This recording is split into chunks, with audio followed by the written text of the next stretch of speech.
বিৰাট মৰম এতিয়া মই খাম টবৰা খানি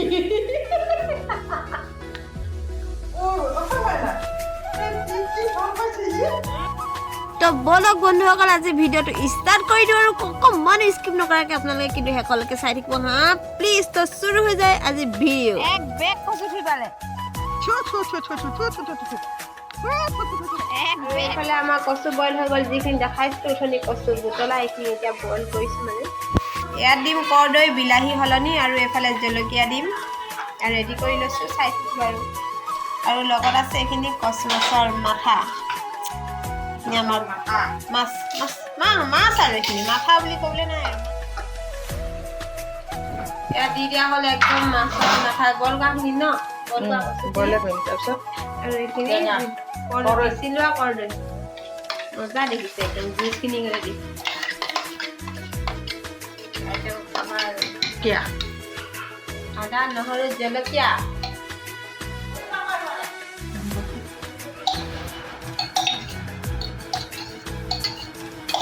আদা নহৰু জলকীয়া একদম চব লগতে দি দিছে আৰু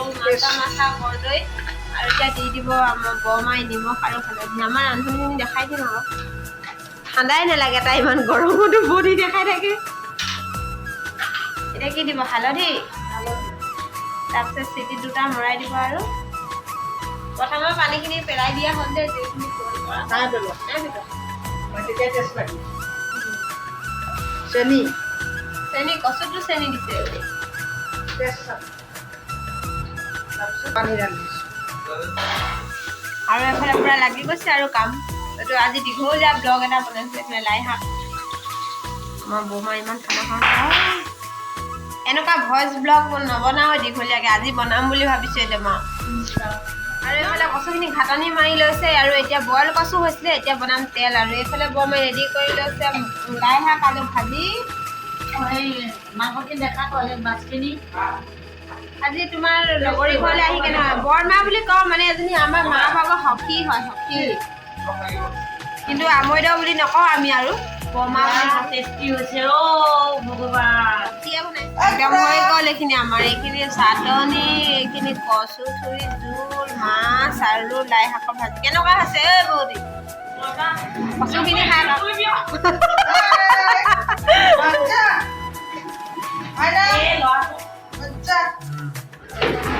এনেকুৱা দীঘল ব্লগ আজিহে বনাইছোঁ আনকালে নবনাওৱে